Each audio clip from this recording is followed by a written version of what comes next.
The night was calm, but inside Le Ciel Étoilé, calm was an illusion. The restaurant shimmered under gold chandeliers, where the city's richest pretended to be gods. To them, a bottle of wine was the cost of someone's rent. To Lena Moore, it was a week of groceries. She adjusted her black apron, tucking a stray strand of hair behind her ear. "Table 6, Mr. Drake," her manager whispered. "Don't mess it up. He's important." Lena nodded, her heart thudding. Mr. Drake wasn't just another customer. Ethan Drake was the golden boy of Wall Street, the 32-year-old billionaire who turned a startup into an empire. Every magazine called him the future of American finance. He was power in a suit. As she crossed the marble floor, Lena rehearsed the words she said 1,000 times a night. "Good evening, sir. May I start you off with a drink?" But when she reached his table, her voice almost failed. Ethan sat alone, a phone in one hand, his gaze sharp and distant. He didn't look up right away. His world was made of numbers and control, no room for small talk. "Good evening, Mr. Drake," Lena began softly. He finally lifted his eyes, and something in her chest tightened. He had the kind of presence that filled the room without speaking, a quiet storm in a tailored suit. "Whiskey. Neat," he said. His voice was smooth, but carried an edge, like a blade that had cut too many things cleanly. "Yes, sir." As she turned to leave, her eyes caught a glint of gold on his right hand. A ring. Not flashy, but beautiful. Old, with a small sapphire embedded in a carved phoenix. Her steps froze. Her heart skipped. That design. She knew it. Her father's hands used to wear one exactly like it. He had crafted it himself before the fire, before he vanished. She whispered under her breath, "It can't be." Lena forced herself to move, but the world around her began to blur. The clinking glasses, the muted laughter, the polished surface of luxury. All she saw was that ring, reflecting candlelight like a cruel echo of the past. In the kitchen, she leaned against the counter, gripping the tray until her knuckles went white. "You good?" her coworker asked. "Yeah," she lied, her voice shaking. "Just tired." But she wasn't tired. She was trembling. That ring shouldn't exist. Her father's design was one of a kind. The original had burned with him. At least, that's what she'd been told. When she brought Ethan's drink, he caught her staring. His blue-gray eyes narrowed, suspicious. "Something wrong?" Her mouth went dry. "No, sir. Just your ring. It's unique." He glanced at it briefly. "Family heirloom," he said flatly, and turned back to his phone. Family heirloom. Her pulse quickened. Her father never worked for rich families. He was a craftsman, not a tycoon. The only piece of his legacy was the silver replica hanging from her neck, a reminder of the man she lost. But this one was gold. The original. Lena's voice came before she could stop it. "Where did you get that ring?" Ethan's head lifted slowly. His expression shifted, cold curiosity replacing indifference. "Excuse me?" She felt the air tighten around them. "That ring," she said, her words trembling. It looks exactly like my father's. He made one just like it before he died." For a brief moment, Ethan just stared at her. Then his jaw tightened. "I think you're mistaken," he said quietly. "This design belongs to my family." He reached for his glass, but his hand shook ever so slightly. Lena's breath caught. Something in his reaction wasn't denial. It was recognition. Their eyes locked, a silent war of truth and fear across the table. For him, it was a secret resurfacing. For her, it was the beginning of something she wasn't ready to face. Because that ring wasn't just jewelry. It was the key to a past someone tried to bury alive. Lena couldn't sleep that night. The image of the gold phoenix ring burned in her mind, looping over and over like a nightmare on repeat. She lay awake in her tiny Queen's apartment, the sound of the city outside, the sirens, the wind, the distant hum of the subway, blending with the pounding of her heart. On her nightstand sat the silver replica her father made years ago. It wasn't fancy, just polished steel shaped into two wings holding a sapphire in the center. Her mother had told her it was the only thing pulled from the ashes of his workshop after the fire. Lena picked it up, tracing the grooves with her thumb.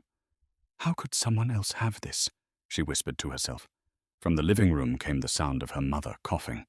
The sickness was getting worse, medical bills stacked like bricks in the kitchen drawer. Lena worked 2 jobs, but the debt still grew.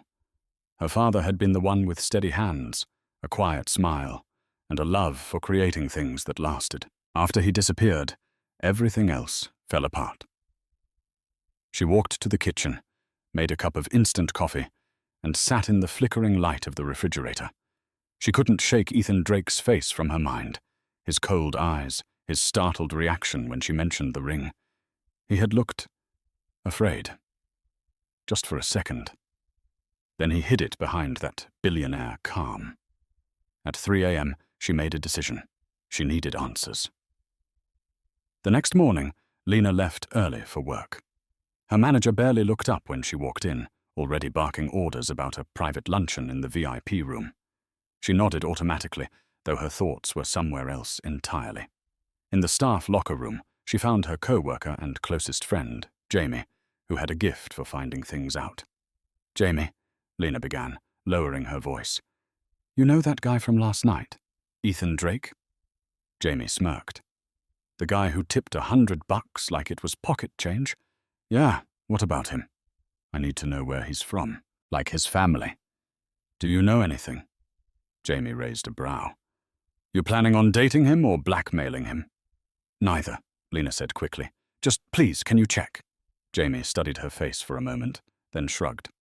"Fine, but you owe me coffee." By lunchtime, Jamie returned with a screenshot on her phone. Ethan Drake, CEO of Drake Industries. His father, Harold Drake, founded the company. Old money, like generations deep. Real estate, jewelry, shipping, the whole empire. Apparently their family symbol is the phoenix. Lena froze. "The phoenix?" Jamie nodded. "Yeah. There's even a photo of his dad wearing a ring. Looks a lot like the one you described." Lena felt her stomach twist. Her father's ring had been made 25 years ago. How could it belong to a family emmarvenet rich and old? Unless she thought about her mother's old warnings. Never ask about your father's clients. Never go back to that company. "Can you send me that photo?" Lena asked. Jamie tilted her head. "You sure you want to go down that rabbit hole?" "I'm already in it," Lena whispered. That night, she went home and searched the name Drake & Sons Jewelers. The company archives were public up until a certain year, 2003, the same year her father's shop burned down. After that, all records vanished. Her pulse raced as she scrolled through old images and news articles. Then she found it, a company anniversary photo. Her father stood in the background, smiling faintly beside a younger Harold Drake. The caption read, "Master Craftsman Daniel Moore, Chief Designer of the Phoenix Collection, with company founder Harold Drake, 2002. Lena's throat tightened. Her father had worked for the Drakes. He wasn't just some local jeweler. She stared at the photo until her eyes blurred. Her father's creation, the ring, hadn't been lost. It had been stolen. The truth was clearer than ever. Someone in the Drake family knew what really happened the night of the fire, and Lena promised herself, right then and there, that she would make them tell her. Because that ring wasn't just proof of the past, it was evidence of a crime. The next evening, Le Ciel Étoilé buzzed with quiet tension. Every server moved like clockwork, balancing trays and forced smiles, but Lena's heartbeat was the loudest sound in her head. She'd barely slept. The photo of her father and Harold Drake still burned behind her eyes. When her manager called, "Lena, table 6 again. Mr. Drake requested you." She froze mid-step. "He what?" "He asked for you by name," he said, scribbling on his notepad. "Try not to scare him off this time." Her pulse quickened. Requested her? After the awkward moment about the ring, she'd expected to be blacklisted, not invited back. Ethan Drake sat at the same table as before. Corner booth, dim lighting, the city skyline shimmering behind him. Tonight, he looked different. Still immaculate, but quieter. There was a faint shadow under his eyes, as if he hadn't slept either. When Lena approached, he looked up.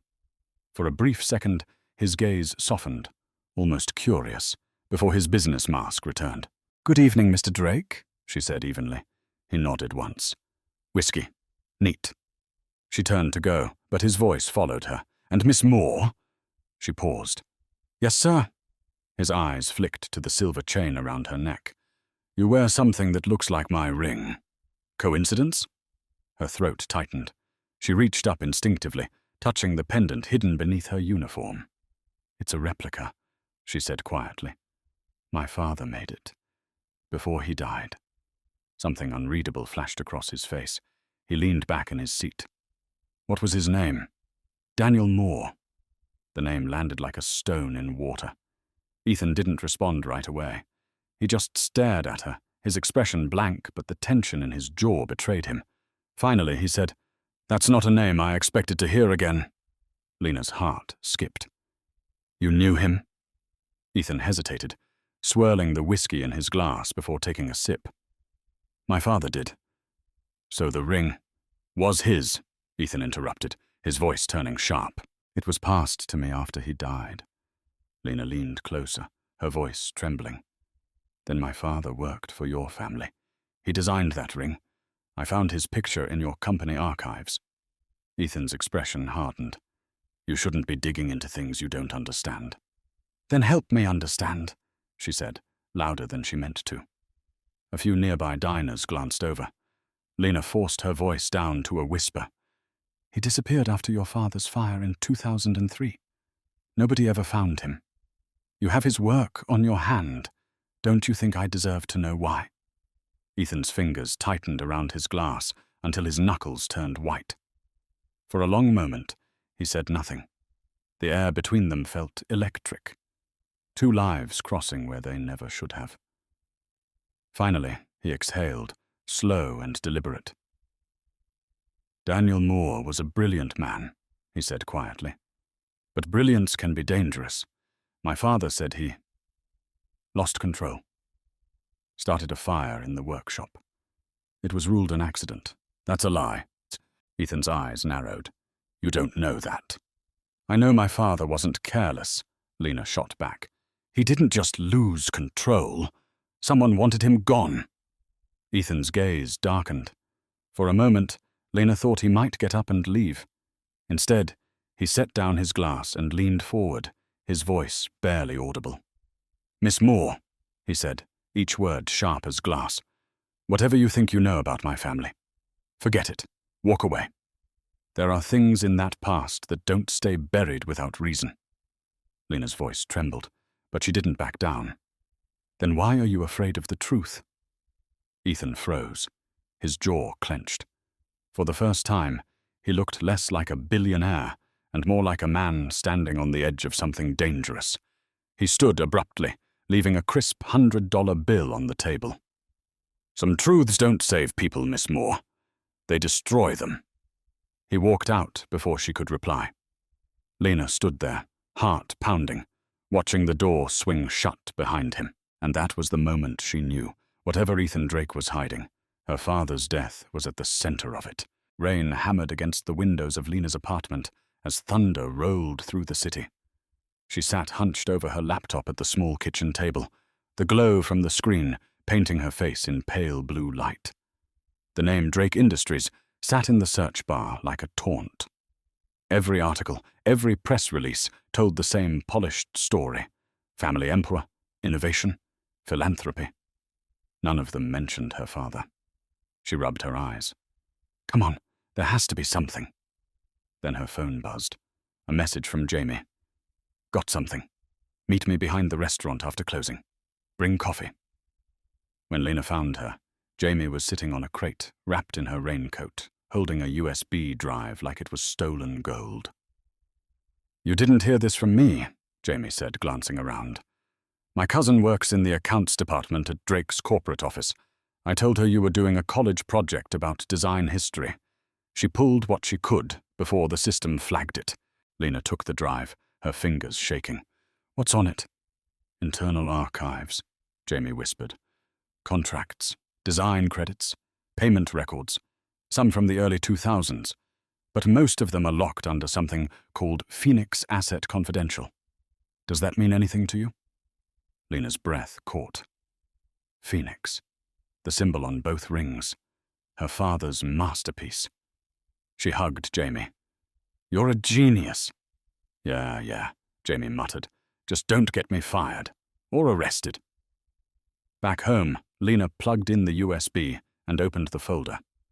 Most of the files were encrypted, but one PDF loaded. It was a contract between Drake & Sons Jewelers and Daniel Moore. Her father's signature was scrawled at the bottom. The date, February 14th, 2003. 3 weeks before the fire. She scrolled further and found a scanned note attached to the file. Project, Phoenix Prototype. For internal use only. Property of Harold Drake. To be completed before inventory audit. Lena frowned. Why would a jewelry design need to be audited? She clicked through more files until one strange document appeared. A scanned accident report. Subject, Daniel Moore, deceased. Cause, workplace fire. Status, closed by order of Harold Drake. Her stomach dropped. It wasn't the coroner's signature at the bottom. It was Harold's. Her fingers hovered over the keyboard. Her father's death hadn't even gone through official investigation. It was closed by the man whose company had burned. A surge of anger flooded through her.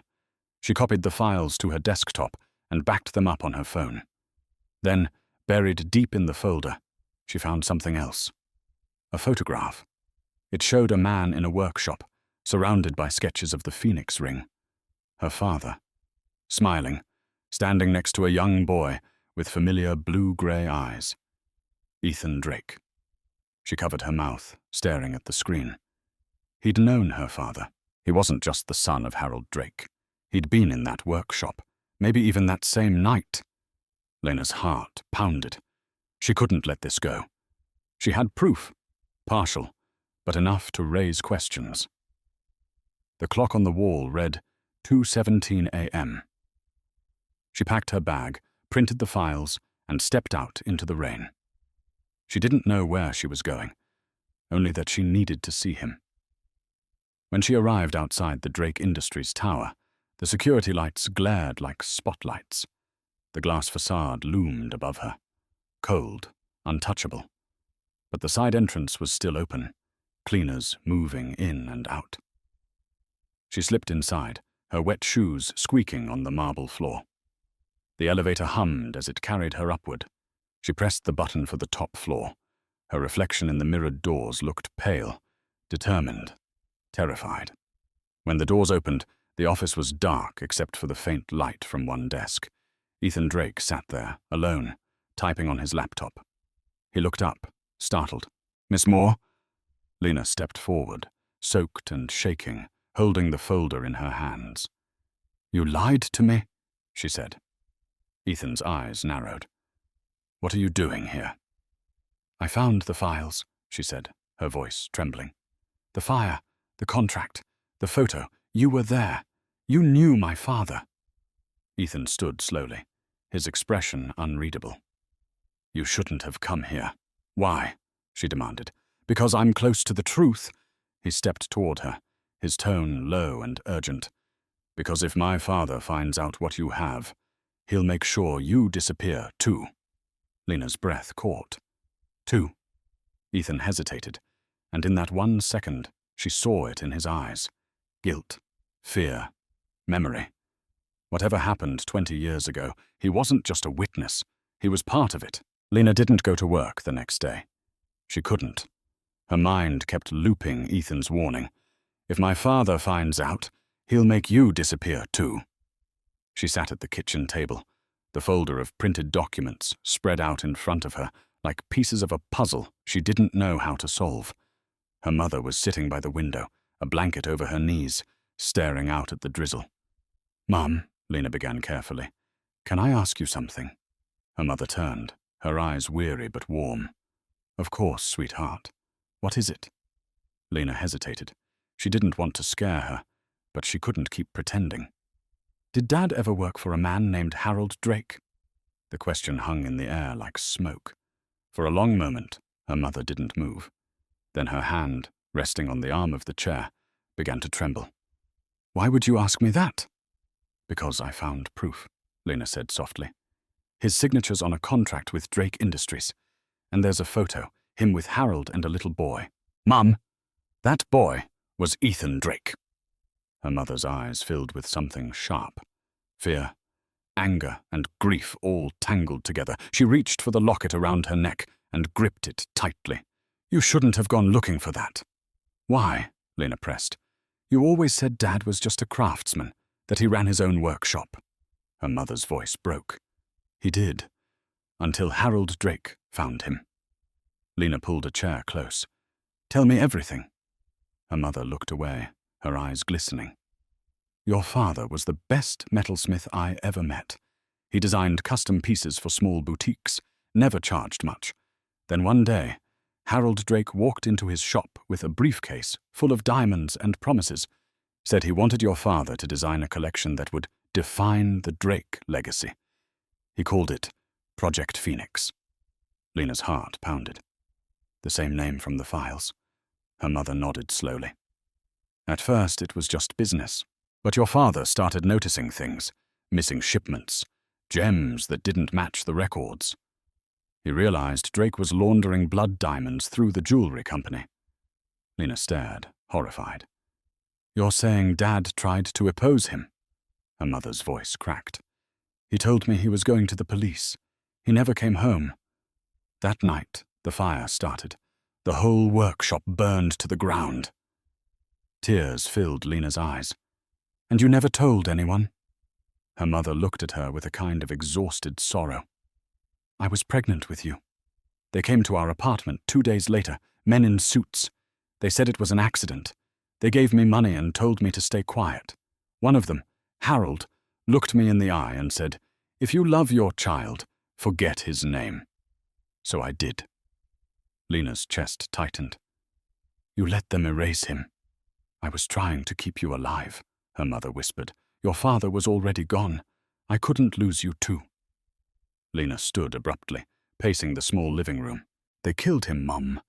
And now his ring is on Ethan Drake's hand, like it's some kind of trophy." Her mother's voice trembled. "Lena, promise me you won't go back there. The Drakes are powerful people. You think they play fair, but they don't. They'll crush you." Lena turned toward her, her voice cold and steady. "Then they'll have to try." Her mother's eyes widened. "Please, don't do this." But Lena was already grabbing her coat. "I can't pretend anymore. Dad deserves justice." Her mother's words followed her out the door, soft and broken. "Justice won't bring him back." Outside, the rain had turned to mist, clinging to her face as she walked toward the subway. Her father's name echoed in her mind with every step. Daniel Moore wasn't just another casualty of greed. He was silenced. And now the truth was awake. For the first time, Lena wasn't afraid of what the Drakes might do. She was afraid of what she might do back. The next morning, Lena was halfway through a shift at the cafe when her phone buzzed. Unknown number. She almost ignored it until she saw the message. "Miss Moore, this is Ethan Drake. I'd like to speak with you. Tonight, 8 p.m. The Sterling Club. Come alone." Her stomach dropped. The Sterling Club wasn't just expensive. It was practically royal territory. Private dining rooms, security guards, the kind of place where billionaires plotted the future of the world over champagne. She typed a reply, then erased it 3 times before sending, "Why should I?" The answer came instantly. "Because you're not the only one with questions about Daniel Moore." For hours, she debated whether to go.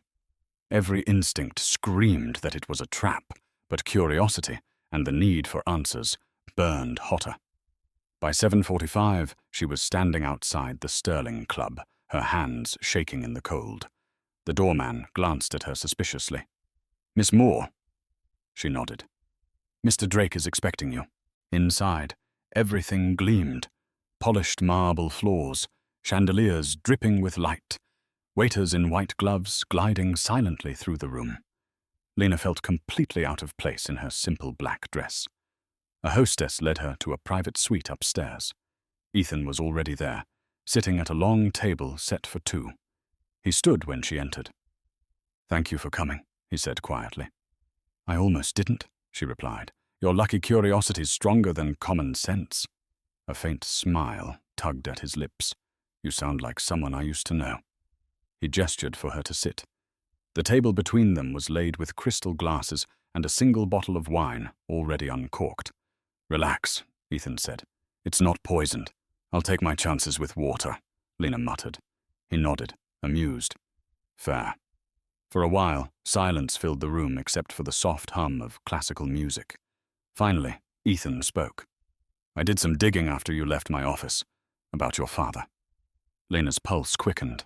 "And? He worked for my father longer than the records show. They were close, until something went wrong. My father stopped mentioning him completely." "Something went wrong," Lena repeated bitterly. "Like murder?" Ethan's gaze hardened. "You're accusing a man who's not here to defend himself." "Neither is mine," she snapped. He looked down, his jaw tightening. "I don't believe my father killed him," he said softly, "but I know he covered something up." Lena leaned forward. "Then help me prove it." Ethan shook his head. "You don't understand how deep this goes. There are people involved who don't want the past reopened. My father's board, old investors, they'll bury us both if they have to."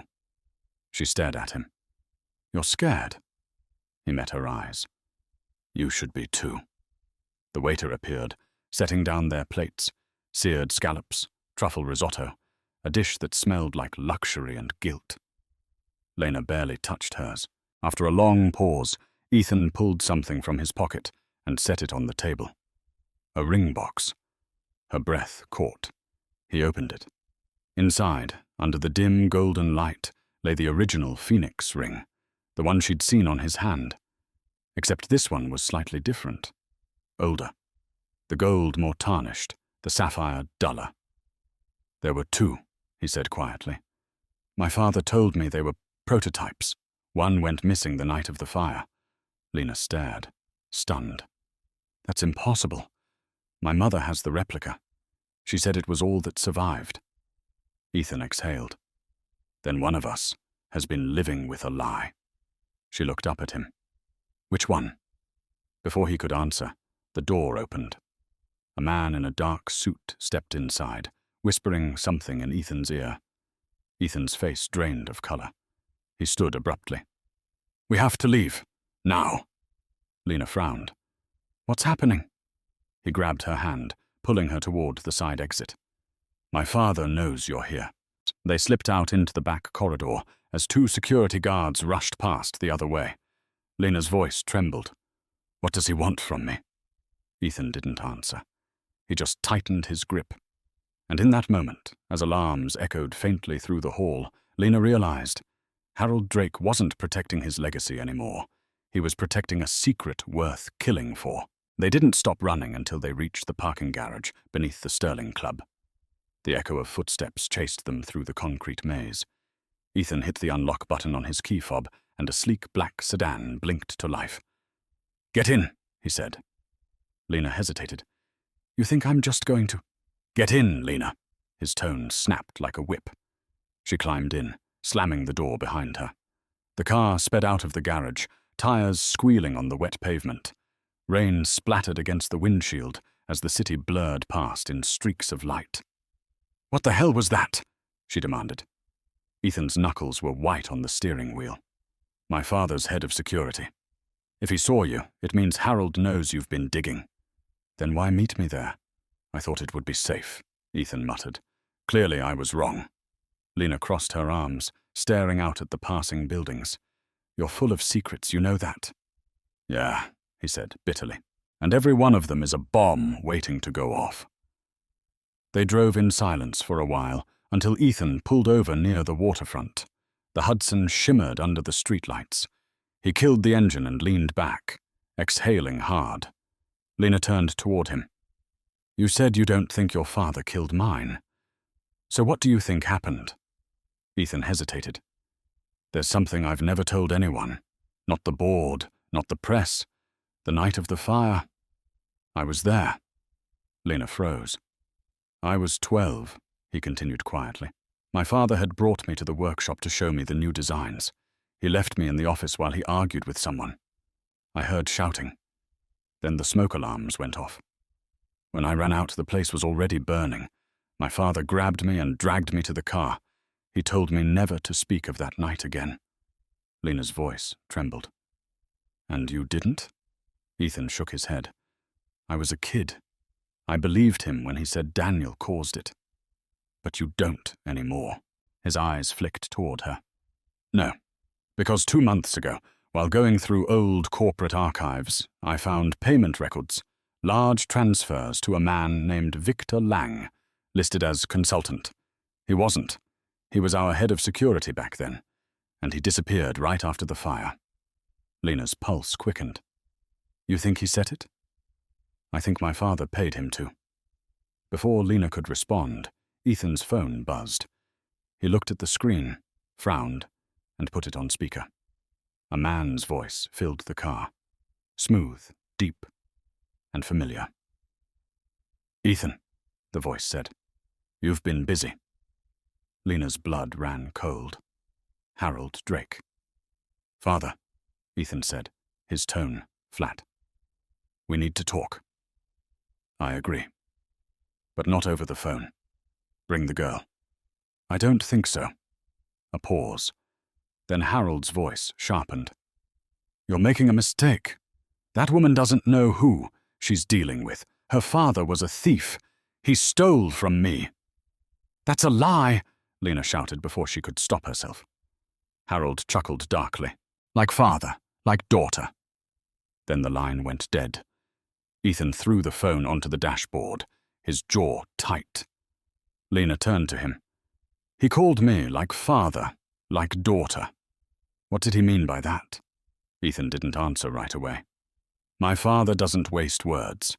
If he said that, it means there's something about your father you don't know." "Then I'll find out," Lena said, her voice fierce. "Even if it kills me." Ethan looked at her, something like respect flickering in his eyes. "You might get your wish." He started the car again. "There's one person who might tell us what really happened. Victor Lang. But finding him means stepping into my father's shadow." Lena stared at him. "Then lead the way." Because for the first time, they weren't enemies chasing the truth. They were partners standing on the edge of it. The next night, the city felt colder than usual. Lena met Ethan in front of the Drake Industries tower just after midnight. The skyscraper loomed over them like a sleeping giant, its glass windows catching fragments of moonlight. "Tell me again why we're breaking into your own company," she whispered. Ethan adjusted his coat, scanning the empty plaza. "Because my father locked down every digital record connected to Project Phoenix. The only copies left are in the physical archive room, basement level. We're breaking into a billionaire's vault." "Great plan," Lena muttered. Ethan smirked faintly. "You don't have to come." She shot him a look. "If this leads to my father, I'm not sitting it out." They swiped Ethan's keycard and slipped through a service entrance. Inside, the building was silent. No security guards, no lights except the soft hum of emergency bulbs. Their footsteps echoed down the marble hallway. "Security cameras?" Lena asked. "Offline for maintenance," Ethan said, "courtesy of a friend in IT who thinks he's covering for me cheating on my girlfriend." "Does she exist?" "No," Ethan said. "But he doesn't need to know that." They reached the elevator, and Ethan punched in a code. The doors opened with a soft chime, and they descended into the lower levels. The air grew cooler, denser. When the doors opened again, they stepped into a vast, dimly lit space, lined with metal cabinets and old file drawers. Dust hung in the air like ghosts. This is it, Ethan whispered. Archive room C. They split up, flashlights cutting narrow beams across the shelves. Lena's heart pounded as she scanned labels. 1999, 2000, 2001. Then finally, 2003. She slid open a drawer and froze. Inside were blueprints of jewelry designs, rings, necklaces, intricate metalwork, all marked Phoenix Collection. At the bottom, she found a leather-bound notebook. She opened it. The handwriting was familiar, neat, deliberate, strong, her father's. Each page was filled with sketches and notes, but one line near the back made her blood run cold.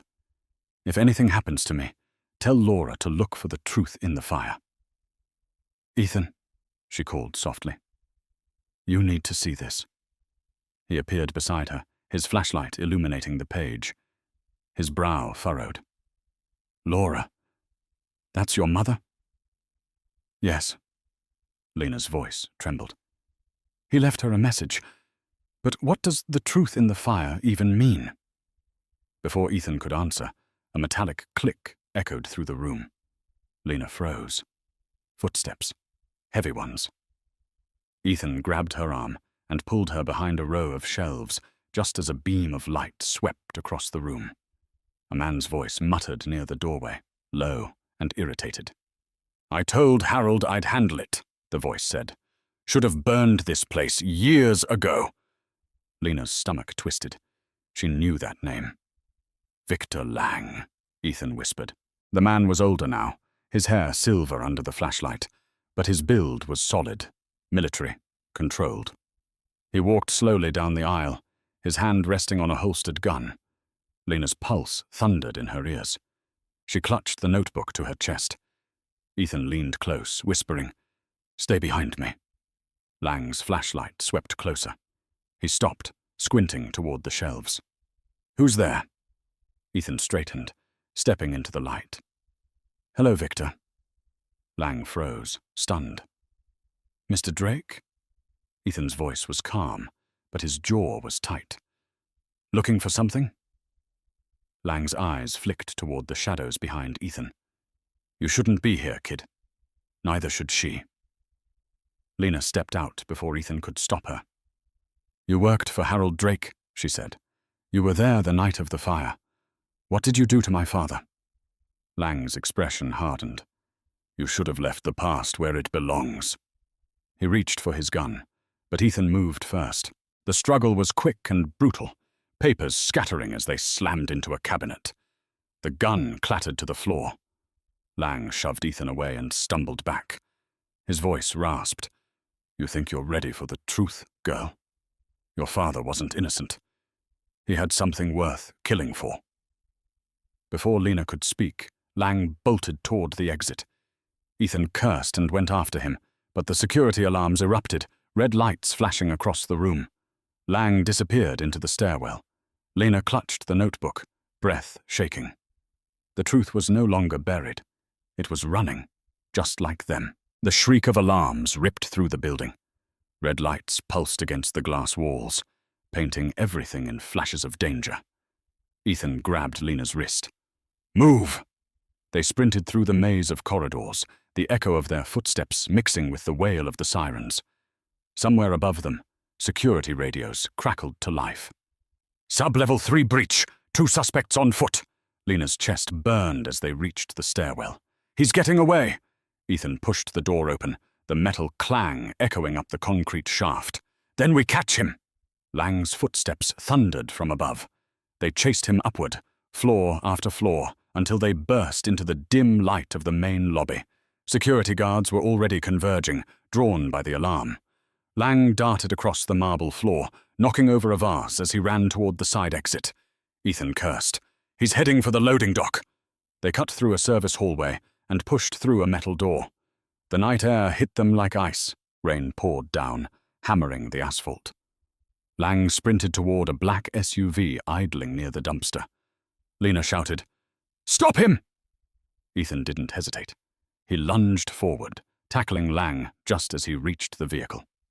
The two men crashed onto the wet pavement, struggling, fists slamming against soaked jackets. The driver of the SUV jumped out, but Lena grabbed a metal pipe from the ground and swung. The man stumbled back, dazed.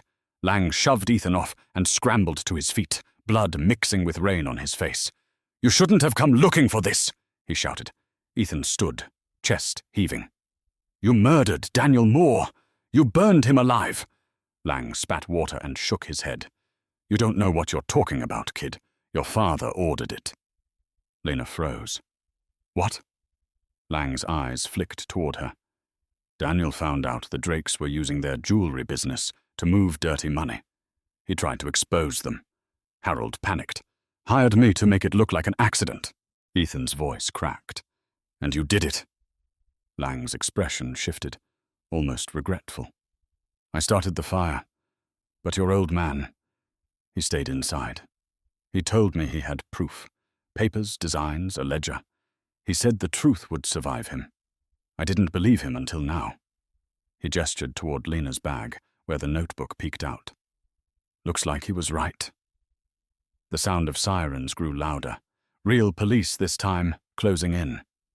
Lang backed away toward the SUV. "I'm not dying for Harold Drake's sins." Ethan stepped forward. "You're not running either." Lang smirked. "You don't have the guts to stop me." But Lena did. She grabbed the pipe again and swung it into the SUV's door, slamming it shut just as Lang tried to open it. The impact startled him long enough for Ethan to tackle him again. They rolled in the rain, the struggle fierce and desperate. Finally, Ethan pinned him down, gasping. "You're done," Lang's voice rasped. "You think this changes anything? Harold will bury you both. He already buried Daniel Moore." The sound of approaching sirens filled the alley. Ethan looked down at the man who'd haunted his family's past. "Not this time." He stood and yanked Lang to his feet just as the police arrived. The officers shouted commands, guns drawn. Lang raised his hands, defeated. Lena stepped beside Ethan, soaked to the bone, shaking from adrenaline. "We did it," she whispered. Ethan didn't answer. His face was pale, his expression torn between victory and horror. "We didn't win anything," he said quietly. "We just opened a door that can't be closed." The officers cuffed Lang and led him away. He glanced back at them once, his voice carried by the rain. "Ask him about his mother," he said. "Ask him who she really loved." Lena frowned. "What does that mean?" Ethan's eyes met hers, and for the first time she saw fear, not of the past, but of the truth waiting ahead. Because in chasing her father's ghost, Lena had just awakened Ethan's, and they were about to collide. Rain turned to mist as dawn crept over the skyline. The city was waking, but for Ethan and Lena, the world felt suspended, caught between what they'd uncovered and what they feared to know. They sat inside a small diner near the waterfront, steam fogging the windows, both too wired to eat. Lang had been taken into custody hours earlier, but the police barely scratched the surface before corporate lawyers swooped in. By sunrise, he was already released for questioning. "He's going to disappear," Lena said quietly, stirring her untouched coffee. "Just like my father did." Ethan rubbed his temples. "My father's cleaning up the mess before it reaches him." "Then we go public," she said. "We take what we found, your archives, the notebook, Lang's confession, and expose him." Ethan gave a hollow laugh. "You think the media will take your word over Harold Drake's? He owns half the outlets in this city. Truth doesn't matter when you can buy silence."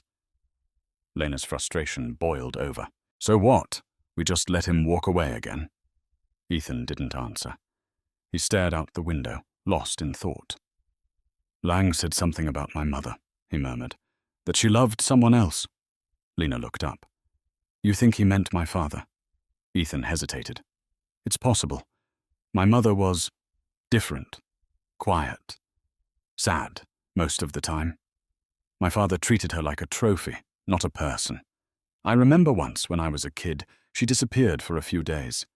He said she was visiting family, but when she came back, she was changed. I never knew why." Lena's chest tightened. If she loved my father, that means Harold killed more than just a man, Ethan said softly. He killed everything that connected them. A silence stretched between them, heavy and raw. Lena reached into her bag and pulled out the notebook. Then let's finish what they started. My dad wrote something in here. The truth in the fire. Maybe it wasn't just a metaphor. Maybe he hid something. Ethan took the book, scanning the pages. His eyes paused on a sketch, a phoenix ring, but beneath it, faintly etched letters formed coordinates. 40.72, he read aloud. That's a location. Lena's pulse quickened. Where? He typed the numbers into his phone's map. The pin dropped on an old industrial district by the river, the site of the original Drake & Sons workshop. That place burned down 20 years ago, Ethan said. Lena smiled faintly. Then it's the perfect place to hide something no one would think to look for. Ethan leaned back, studying her face. You're serious about this?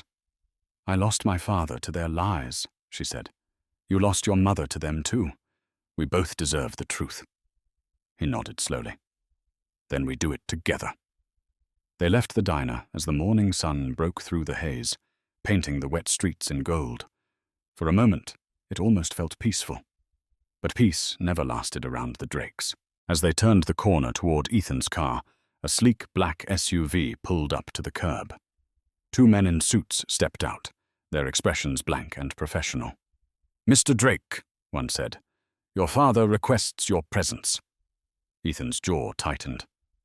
Tell him I'm busy. The man's eyes flicked toward Lena. He insists, and he said to bring your friend. Lena's stomach twisted. Ethan met her gaze. Get in the car, he murmured. She hesitated. Ethan, trust me. The men opened the back door. Inside, the leather seats gleamed, and the air smelled faintly of expensive cologne.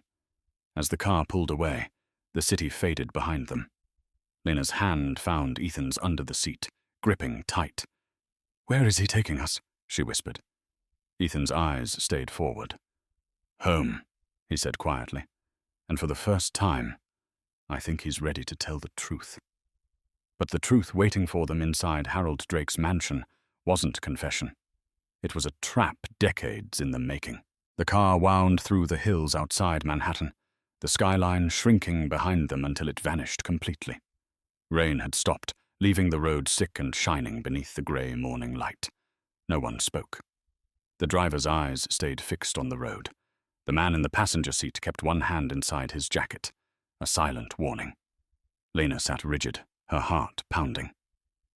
Ethan, she whispered, are we really going to your father's house? He nodded once. Yeah, he doesn't summon people.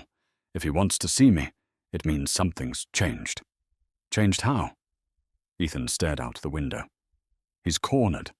Harold Drake only talks when he's desperate. The car turned through iron gates that stretched taller than a 2-story building. Beyond them sprawled the Drake estate, a fortress of stone and glass, perched on a hill overlooking the Hudson. Security cameras blinked red from every corner. As they stepped out, Harold Drake was already waiting at the top of the marble steps. Time had carved his face into something sharp, his silver hair slicked back, his suit immaculate. Even from a distance, he radiated command. Son, he said, his voice smooth as ice. You've made quite a mess. Ethan's reply was quiet but steady. You made it first. Harold's gaze shifted to Lena. And you must be Daniel Moore's daughter. I see the resemblance. Lena's fists clenched. You knew my father. I knew everyone who worked for me, Harold said calmly. Daniel was talented, too idealistic for business. You mean, too honest, Lena snapped.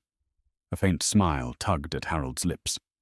Honesty doesn't build empires, Miss Moore. It buries them. He gestured toward the mansion doors.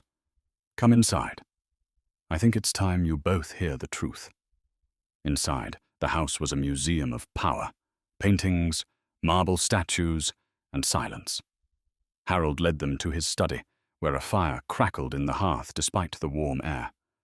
He poured 3 glasses of whiskey and handed one to Ethan. Ethan didn't touch it. Start talking. Harold's eyes lingered on the flames. 22 years ago, your mother came to me with a problem. She was lonely, frustrated with my distractions, and she met someone who saw her, a man with dirt on his hands and stars in his eyes. Daniel Moore. Lena's breath caught. Ethan froze. You're saying, Harold turned, his expression unreadable. I'm saying your mother loved him, and you, my son, were not the result of my marriage alone. Lena's world tilted. What? Harold looked directly at her. Daniel Moore is your father, yes, but he's also Ethan's. Ethan's glass shattered against the floor. That's impossible. Is it? Harold said quietly. Why do you think I kept him close, even after he betrayed me? He threatened to tell your mother the truth, to take you both away. I couldn't allow that, not after what it would do to this family's name. Lena's voice trembled. So you killed him? Harold didn't flinch. I removed a problem. Ethan stepped forward, fury shaking his voice. You murdered him to hide your shame. Harold met his gaze. I protected my legacy. Everything you have, your company, your fortune, it exists because I did what was necessary. Ethan's chest heaved. You built it on blood. Lena backed away, her head spinning. The man she thought was an enemy was her brother. The man she had begun to trust, maybe even love, was bound to her by something crueler than fate. Ethan turned to her, his voice breaking. Lena, I didn't know. You have to believe me. Tears stung her eyes. I don't know what to believe anymore. Harold watched them both, his tone almost gentle. The past is poison, children. Let it die. Walk away, and I'll make sure you both live comfortably for the rest of your lives. Ethan shook his head slowly. No, we're not burying the truth this time. Harold's smile vanished. Then you'll burn with it. Guards moved from the shadows, blocking every exit. Lena whispered, Ethan. He grabbed her hand, his jaw set. We're not done yet. Because now they weren't just fighting for justice. They were fighting to survive the man who created them both. The guards closed in, 2 on each side of the study, their hands resting on their weapons. The fire snapped behind Harold Drake, throwing jagged light across his face. For a moment, Lena couldn't breathe. Her thoughts scattered like ashes. Her father, her real father, had been murdered by the man standing before her, and the only person she could trust was his son, her half-brother. Ethan moved first. Call them off, he said sharply. Now! Harold didn't blink. You think you're in control here, Ethan? You're standing in my house, funded by my empire, protected by my men. Protected? Ethan's voice cracked with rage. You've poisoned everything you touch, our family, your company, even the truth. Harold sighed, almost pitying. You sound like your mother, always confusing morality with strength. Lena's voice trembled. You killed Daniel Moore. You burned him to cover your own lies. Harold turned to her, his tone smooth, unshaken. I did what I had to do. You think your father was innocent? He used my resources to design the Phoenix ring, then stole the prototype. He was going to sell it to a rival. The fire wasn't supposed to happen, but he forced my hand. Lena shook her head. You're lying. Am I? Harold stepped closer, his shadow swallowing the space between them. He betrayed me. He betrayed my wife. And now, his daughter walks into my home, spouting the same righteousness. Tell me, Miss Moore, do you truly think you're any different? Ethan stepped between them. Enough. Harold's smile turned cold. You still don't understand, do you? You're both pieces on the same board. The only reason you're alive, Ethan, is because I allowed it. And you, Lena, he sneered slightly, you were supposed to disappear with your mother years ago. But fate has a cruel sense of humor. Lena's pulse thundered in her ears. "You're a monster." "No," Harold said softly. "I'm a builder. Monsters destroy things. I create them." Ethan's fist connected with his father's jaw before he could say another word. The old man stumbled back, blood blooming on his lip. The guards lunged forward, but Ethan shouted, "Touch her, and I swear you'll answer for it." His tone, commanding, dangerous, made them hesitate. Harold wiped his mouth, staring at his son with a flicker of pride. "There it is," he whispered. "The Drake blood, after all." Ethan grabbed Lena's arm. "We're leaving." Harold laughed. "You can't run from me, boy. You carry my name, my power. Even if you turn against me, the world will still see you as my heir. Everything you own drips with my sin." Ethan paused at the door, his voice low and sharp. "Then I'll burn it down." They fled through the marble hallway, the shouts of guards echoing behind them. Lena's mind spun.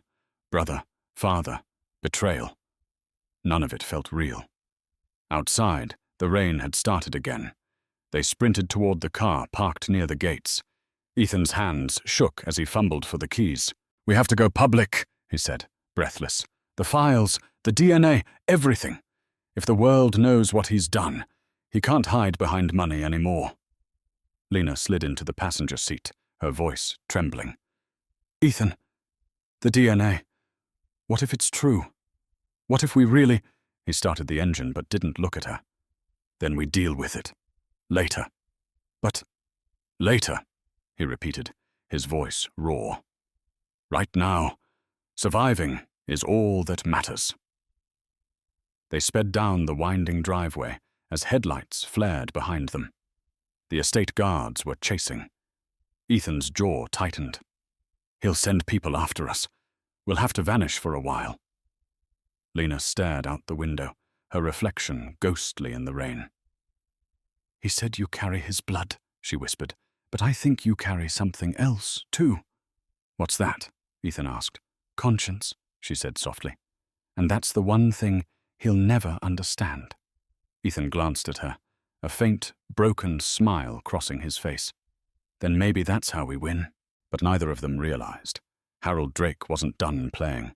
He still had one piece left to move. The motel room smelled like rain and burnt coffee. The wallpaper peeled at the corners, and the single lamp cast a tired glow across the bed, where Lena sat clutching her father's notebook. Ethan paced near the window, pulling back the curtain every few seconds to check the parking lot below. "We've been here 2 days," Lena said quietly. "How long do you think before your father finds us?" Ethan gave a dry laugh. "He already has. He's just deciding how to handle it." She frowned. "You sound calm for someone being hunted." He stopped pacing and turned toward her. "You don't survive in my family by panicking. You survive by staying 2 steps ahead." She stared at him. "And are we ahead right now?" His silence answered for him. Her phone buzzed. Unknown number. She glanced at Ethan, then answered. "Hello?" A woman's voice came through, clipped and efficient. "Miss Moore, my name is Agent Delaney, FBI Financial Crimes Division. We've been following your case with Drake Industries." Lena froze. "My case?" "We're aware of the fire in 2003, the missing records, and the recent confrontation at the estate. We'd like to speak with you, both of you." Ethan took the phone. "If this is real, prove it." There was a pause. Then the woman said, "Your father's offshore accounts, Cayman Branch 3315, were frozen this morning. He's panicking. That's your proof." Ethan's face went pale. "How did you get that information?" "We've had eyes on Drake Industries for years," Delaney said. "We just never had a witness willing to talk." Lena glanced at Ethan. "What do we do?" "Come in," Delaney said. "We'll keep you safe until the investigation is complete." Before Ethan could respond, the line went dead. He stared at the phone, jaw tight. "That was too easy." Lena's brow furrowed. "You think it's a trap?" "I think it's exactly what my father would do. Use something that sounds like salvation to lure us out." As if on cue, headlights swept across the window. A black SUV rolled into the parking lot, its engine idling. Ethan pulled Lena away from the curtain. Pack your things. But what if it's the FBI? She asked. He looked at her, eyes hard. If it were, they'd knock. They bolted out the back door and into the rain. The lot behind the motel opened into a narrow alley lined with dumpsters. A gunshot cracked through the night. The bullet hit the wall inches from Lena's head. Run! Ethan shouted. They sprinted down the alley, rain soaking their clothes. 2 men in suits followed, moving with terrifying precision. One shouted into a radio, "Targets on foot!" They reached the end of the alley, just as another SUV screeched around the corner. Ethan yanked Lena towards the fence. Climb! She scrambled up, slipping on the wet metal, but Ethan pushed her over before following. They hit the ground on the other side and took off again, ducking behind a row of parked cars. Lena gasped for breath. We can't keep running forever. Ethan wiped rain from his face. We won't. We make the next move. He pulled out his phone and typed something quickly.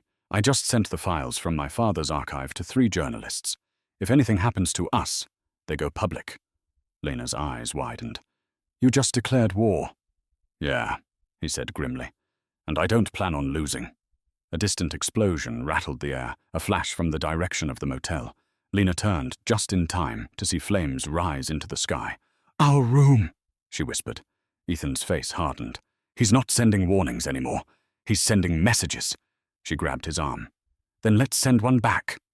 Ethan met her gaze, something fierce sparking behind his eyes. You still have your father's ring? She nodded. Good, he said, because we're going to use it to end this. In that burning reflection, they both understood. The war for the truth had just gone public. The rain had stopped by dawn, leaving the streets slick and steaming. Lena and Ethan drove in silence through the back roads north of the city, their only company, the steady hum of the engine and the ghost of smoke in the air. What now? Lena asked, staring out the window. Ethan's voice was low. Now we stop running. She turned to him. And do what? March into your father's world and announce we're his enemies? He gave a hollow smile. Something like that. They parked in an abandoned warehouse district, the same area marked in her father's notebook, the coordinates they had found days before. Rusted buildings loomed over them, windows shattered, graffiti climbing the walls like ivy. Lena stepped out, clutching the ring in her fist. This place feels wrong. Yeah, Ethan said softly. That's because this is where everything started. They found the remains of the old Drake & Sons workshop, half collapsed behind a chain-link fence. The roof was gone, the walls blackened by the fire that had taken her father's life. Lena walked through the debris, boots crunching on charred wood and broken glass. He wrote the truth in the fire. What did he mean? Ethan scanned the ruins. If he hid something, it would have been in the one place Harold wouldn't think to look, the workshop itself. They searched in silence. Then, beneath a warped metal table, Lena spotted something.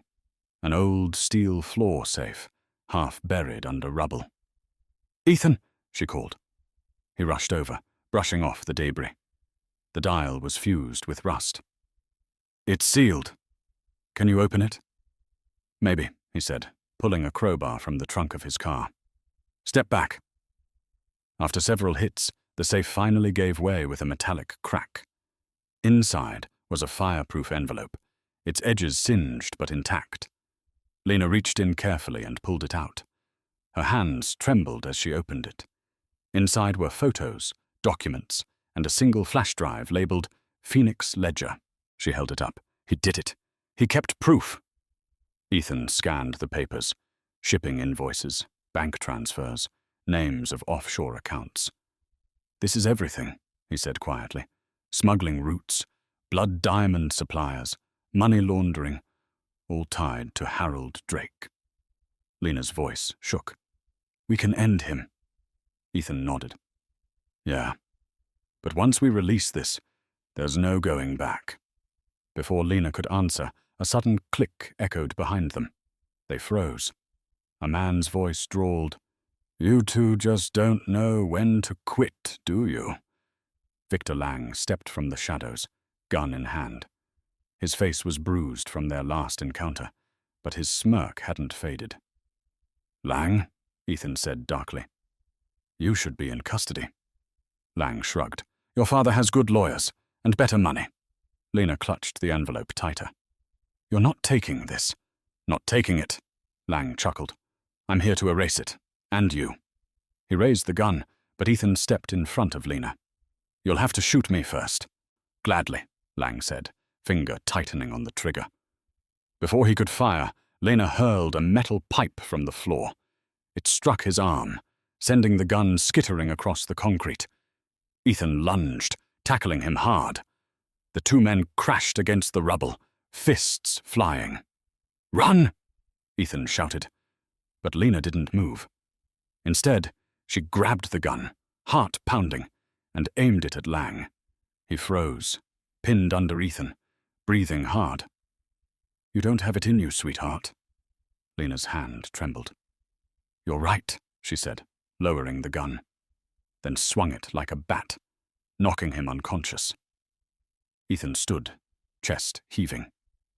"Remind me never to argue with you." Lena looked at the flash drive, her father's handwriting scrawled across the label. "We take this to the press," she said. Ethan nodded. "And we burn the rest." They stepped outside. Behind them, the workshop stood silent, a tomb of secrets. Ethan struck a match and tossed it through the doorway. Flames caught quickly, climbing the walls like a living thing. Lena watched as fire consumed the past once more. Only this time, it was on their terms. In the glow of that blaze, the truth finally had a heartbeat, and it was roaring back to life. By the next morning, the story was everywhere. Drake Industries under federal investigation. Whistleblower reveals decades of corruption. Blood diamonds, bribery, and the empire built on lies. The files Lena and Ethan sent to journalists had detonated like a bomb. The Phoenix Ledger, the coded records Daniel Moore had died to protect, was now public. Every network ran it on repeat. Stock prices plunged. Reporters swarmed the gates of the Drake mansion. Ethan watched the chaos unfold on the TV in a hotel room miles away. His face was pale, unreadable. "He's cornered," he said. "He'll lash out." Lena stood by the window, gripping a cup of cold coffee. "Then let him. The world finally sees him for what he is." But she could hear the tremor in her own voice. Exposure didn't mean safety. Harold Drake was still a man with reach, and men like him didn't fall quietly. At noon, Ethan's phone buzzed. A single message appeared on the screen. "Come to the shareholders' meeting. One last chance to end this with dignity." Lena frowned. "You're not actually considering that, are you?" Ethan stared at the message for a long moment. He's not going to surrender. But if he's calling a public meeting, it means he's desperate. Maybe I can make him admit it. "Ethan, he'll use you." "Maybe," he said softly. "But if I'm going down, I'm taking him with me." That evening, the ballroom of the Grand Meridian Hotel buzzed with tension. Cameras lined the walls, investors whispered nervously, and the air smelled of expensive perfume and panic. Harold Drake stood at the podium, every inch the titan he pretended to be. "Ladies and gentlemen," he began, his voice calm and cold.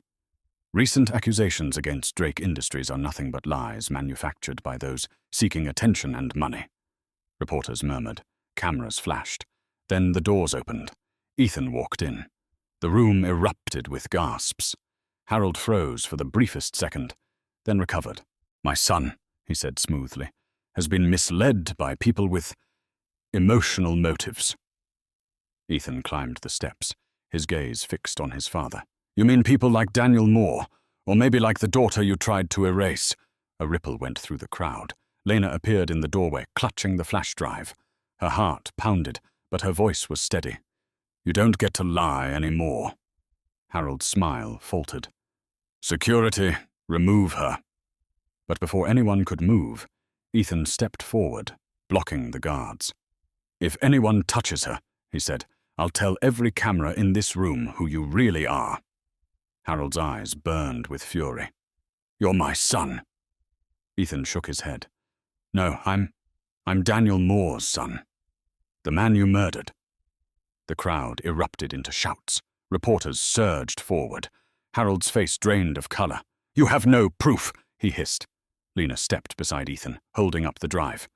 This is the proof. Your own ledger. Your signatures. The money trails. Harold lunged forward, snatching for it, but Ethan grabbed his arm. Cameras flashed, capturing the image of father and son, locked in a brutal standoff. You built an empire out of ashes, Ethan said, voice shaking. Now you get to choke on the smoke.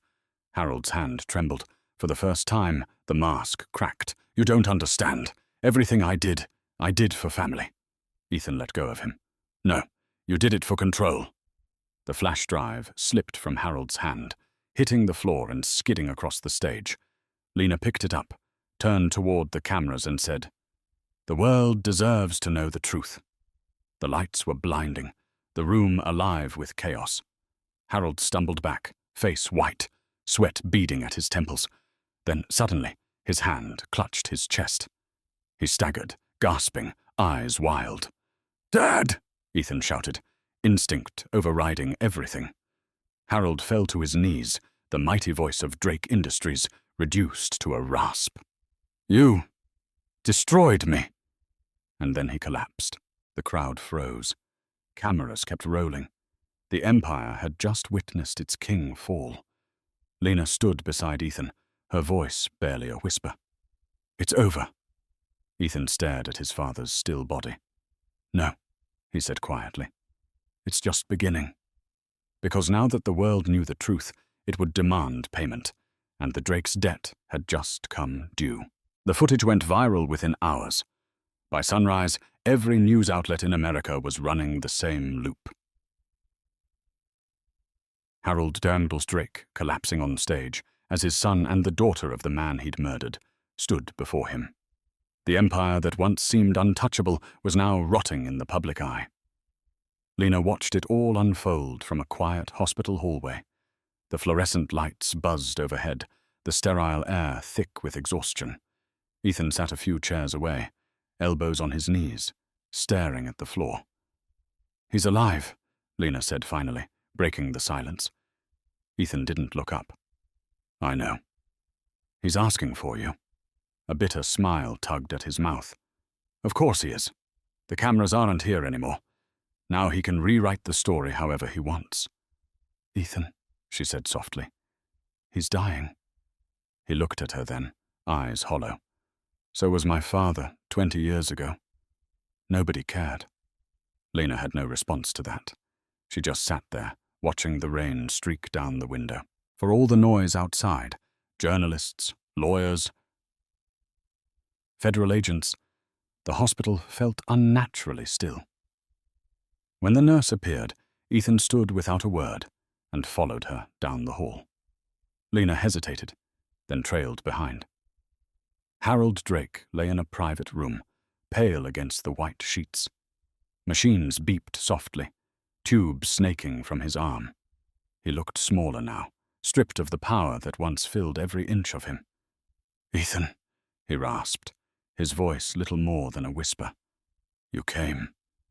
Ethan stood at the foot of the bed. I didn't come for forgiveness. Harold's eyes flickered toward Lena. You brought her. She deserves to see what's left of you, Ethan said coldly. A faint smirk tugged at Harold's lips. You think you've won, don't you?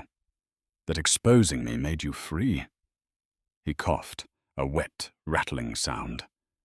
But the truth doesn't set anyone free, son. It just changes the prison. Ethan's jaw tightened.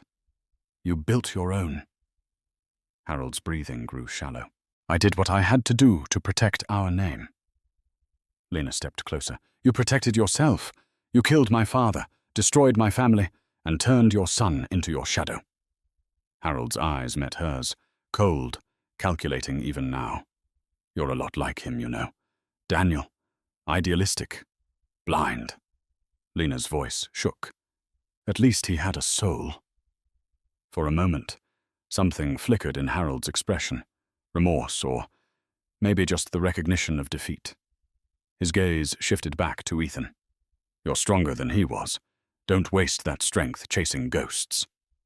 Ethan leaned forward, his voice low. I'm not chasing ghosts. I'm burying them. The monitor's beeps quickened, then slowed. Harold's hand twitched, reaching toward the bedside table. Ethan hesitated, then followed his gaze. There, lying among the hospital paperwork, was a small velvet box. Inside was the gold phoenix ring. Harold's lips parted in a faint smile. Legacy, he whispered. Yours now. Ethan stared at it for a long moment, then snapped the box shut. No, he said quietly. This dies with you. Harold's eyes closed, and with a final exhale, the sound of the monitor flattened into a steady tone. Ethan stood frozen. The man who had controlled every part of his life was gone. The silence that followed was almost unbearable. Lena touched his arm gently. You did what you had to. He didn't answer. He just looked at the box in his hand, then at the ring, the symbol of everything broken between them. Without a word, he walked to the window, opened it, and dropped the ring into the rain below. It disappeared into the storm. Lena stood beside him. For the first time, he looked empty. Not lost, but free. And somewhere deep inside that silence, the Drake Empire finally collapsed, not with an explosion, but with a single breath and a choice to let go. 2 weeks later, the name Drake had become poison. Stockholders fled. Investigations multiplied. The empire that once glittered over Manhattan's skyline was now the cautionary tale on every business show in America. The fall of the Drakes ran across every headline like a requiem. Lena sat on a park bench across from the courthouse, the spring wind cool against her face. Reporters crowded the steps, cameras flashing as the last of Harold's lawyers filed inside. She wasn't here for the chaos. She just needed to see it end. Ethan approached quietly, hands in his coat pockets. He looked thinner, older somehow. The weight of legacy had melted off him, leaving something raw behind. Could have watched it from home, he said, sitting beside her. I needed to see it with my own eyes, Lena replied. The Drakes spent decades hiding the truth. I wanted to watch the sunlight finally hit it. He gave a faint smile. Careful. You sound like a journalist. She shrugged. Maybe honesty's contagious. They sat in silence for a moment, watching as federal agents loaded boxes of files into black SUVs. Across the street, a billboard still bore the faded slogan, Drake Industries, rebuilding the future. Someone had spray-painted a single word over it, lies. Lena exhaled. So what happens to you now? Ethan leaned back. Technically, I'm still CEO until the board elects a replacement, but the company's bankrupt, the assets are frozen, and half the world wants me in prison. And do they have a reason to? He looked at her, eyes tired but clear. I didn't kill anyone, Lena, but I didn't stop it either. For years I looked the other way. I knew something was wrong with my father's business, but I told myself it wasn't my problem. That's my guilt to carry. Lena turned toward him. You faced it. That's more than most people ever do. He gave a soft, humorless laugh. Yeah, well, it only cost me everything. You still have something, she said. He raised an eyebrow. What's that? Your freedom. Your name might be burned, but your conscience isn't. He looked at her for a long moment, then nodded slowly. What about you? You could cash in on this story. Everyone wants to hear the waitress who took down a billionaire. She smiled faintly. I don't want fame. I just want peace. He studied her face. Does peace even exist for people like us? Lena glanced toward the courthouse, where the last of the Drakes' lawyers disappeared inside. Maybe not the kind we imagine, but maybe it starts small, like being able to breathe without fear again. Ethan followed her gaze. You know, I've been thinking about the workshop, he said quietly. Rebuilding it. Not the company, not the empire. Just the craft. What your father loved. Lena turned to him, surprised. A jewelry studio. He nodded. Under a new name. No more power, no more lies. Just creation. She smiled. He'd like that. I was hoping you'd be part of it. Lena's heart tightened. Ethan, after everything we've been through, what we found out about our blood, how can we? I'm not talking about us, he said gently. I'm talking about redemption. You keep his name alive. I'll make sure mine means something good for once. Her throat tightened. That's actually beautiful. He chuckled softly. Don't sound so surprised. A breeze rustled through the trees, carrying the faint hum of the city. For the first time in months, the world didn't feel like it was collapsing. As they stood to leave, Lena looked back at the courthouse steps, at the building that had swallowed her pain, her fury, and turned it into justice. Ethan, she said quietly, your father built a legacy on power. You're building one on truth. Don't ever forget that. He nodded, meeting her eyes. And you're the reason I know the difference. In that quiet exchange, 2 lives built from ashes found something close to peace. Not victory, but the kind of calm that only comes after the storm has spent itself. The letter arrived on a grey afternoon, slipped under the door of Lena's apartment, without a sound. No return address, just her name, written in a sharp, deliberate hand.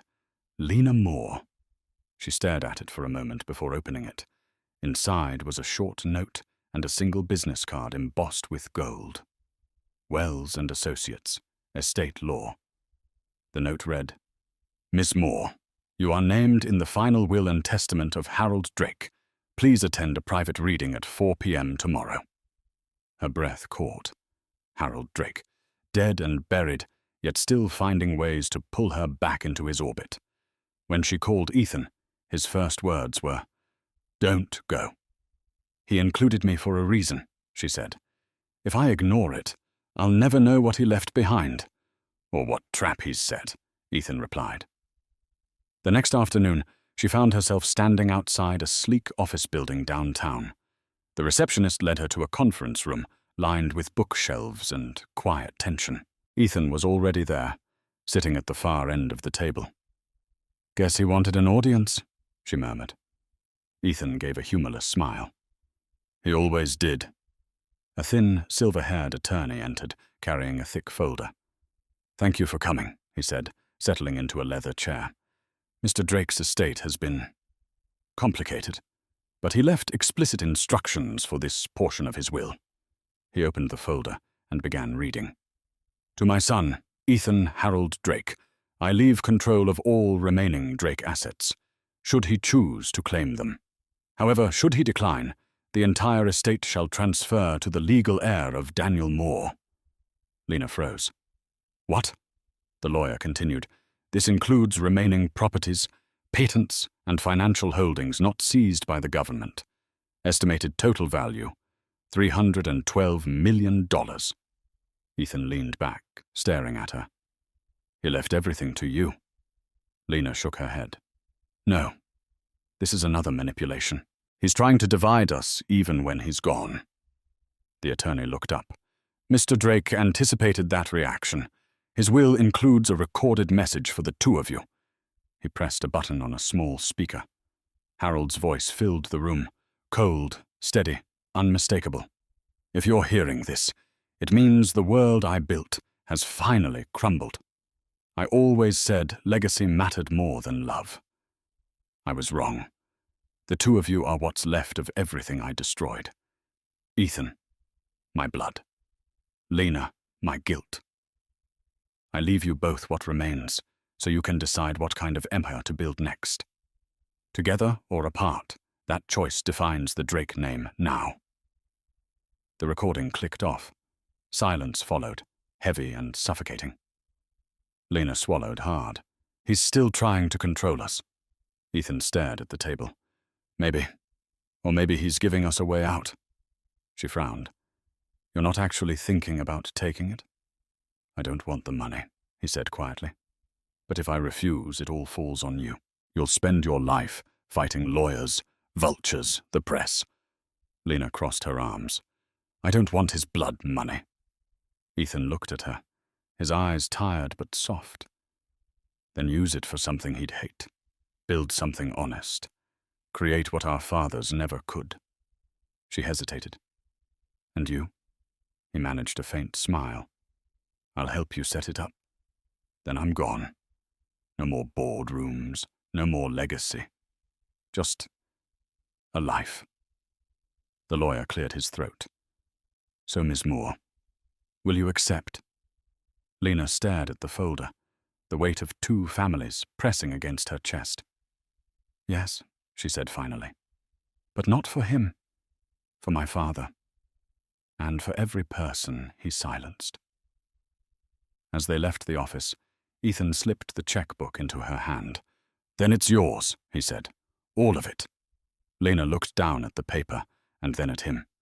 No, she said quietly. It's ours, even if our blood says otherwise. And in that moment, the curse of the Drake name began to fracture, not through power, but through forgiveness.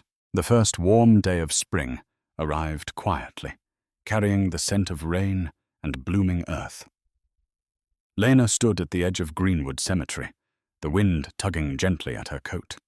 In her hand, she held a small wooden box, the same one her father had once used to store gemstones. Inside it rested the gold phoenix ring, the very thing that had cursed and connected every life around it.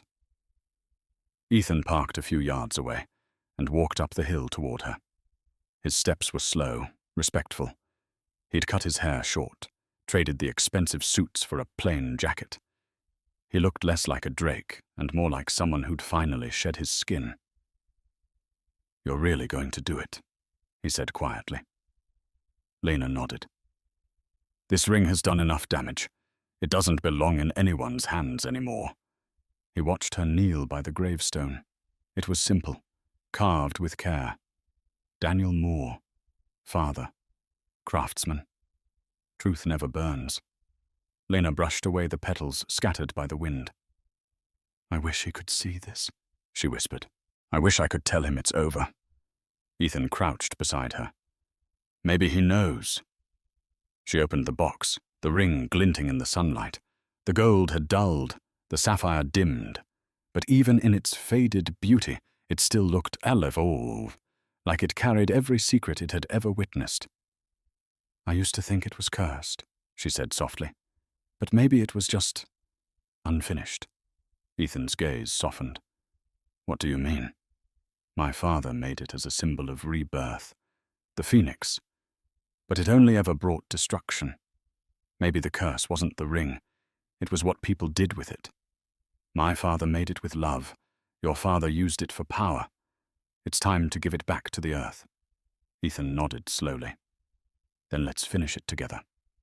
They dug a small hole beside the gravestone, the soil dark and damp. Lena placed the ring inside, pressing her fingers gently over it. For a long moment, neither of them spoke. The wind rustled through the trees like a sigh. When she stood, there were tears in her eyes. But they weren't the same kind she'd shed before. These were lighter, almost peaceful. It's strange, she said. For years I thought I'd feel empty when this was done.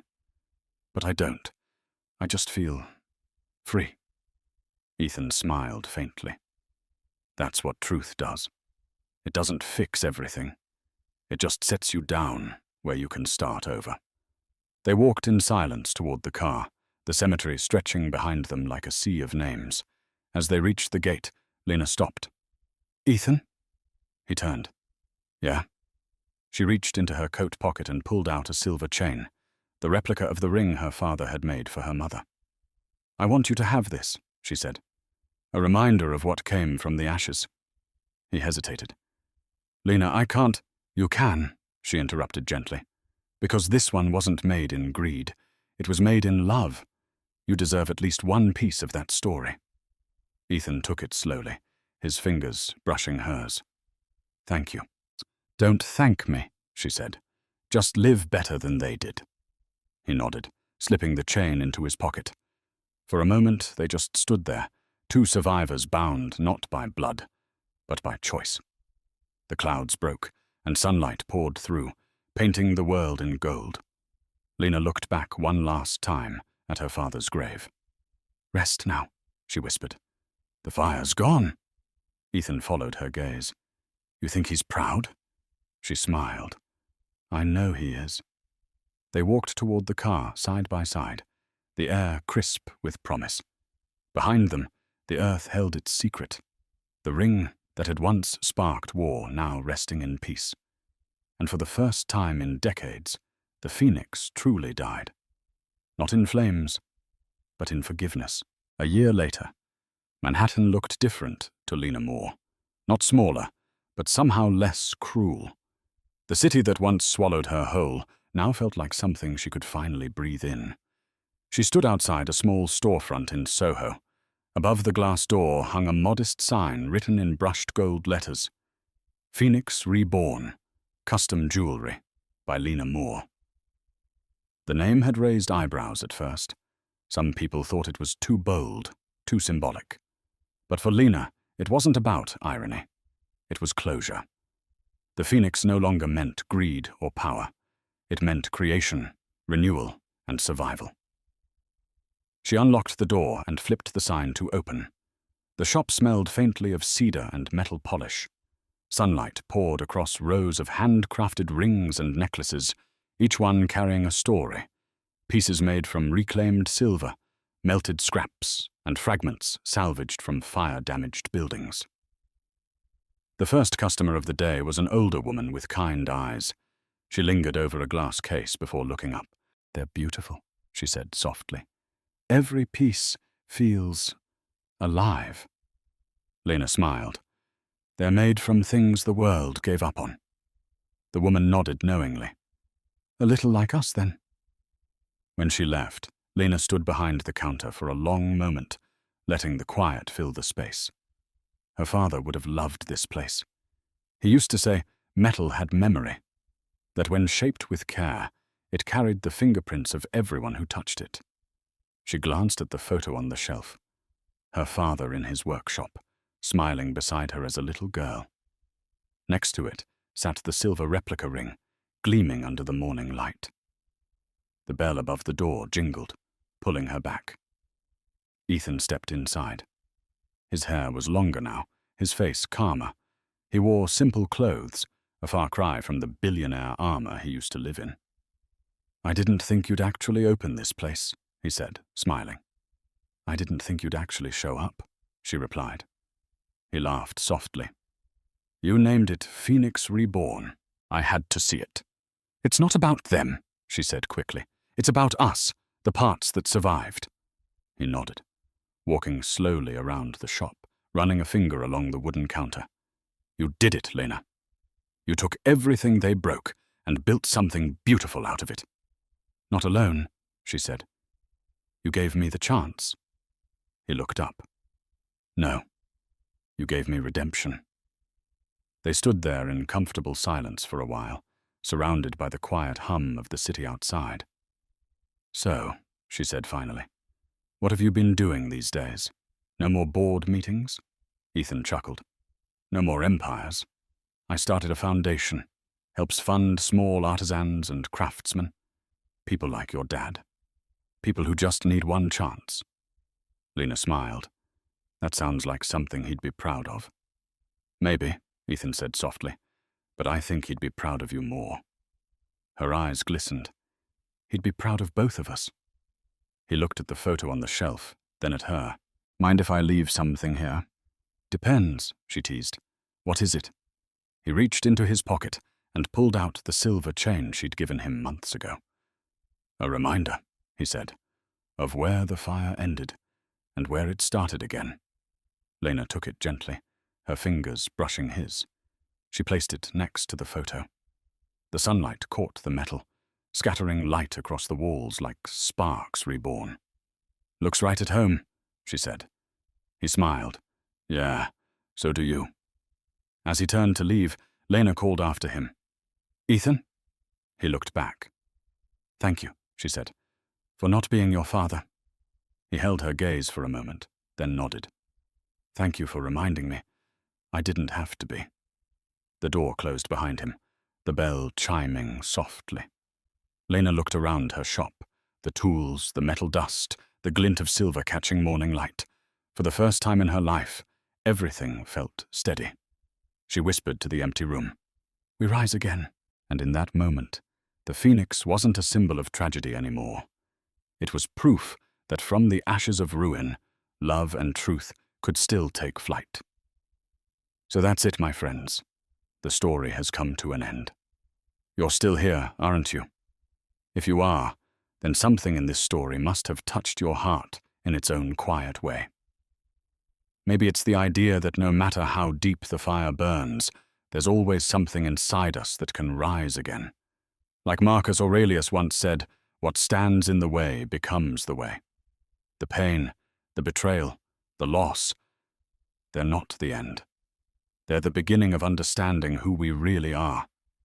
Ethan and Lena didn't just survive their past, they transformed it. That's the real meaning of the phoenix, not to escape the ashes, but to rebuild from them with more honesty, more compassion, more peace. We all have our own ashes, broken dreams, lost people, old versions of ourselves. But healing starts when we stop running and start accepting. So if you're still here with us, take this moment as a sign. To forgive, to grow, to rise again. If their story moved you, leave a like, share it with someone who needs hope tonight, and subscribe to our channel. Because somewhere out there, another phoenix is waiting to rise. Maybe it's you.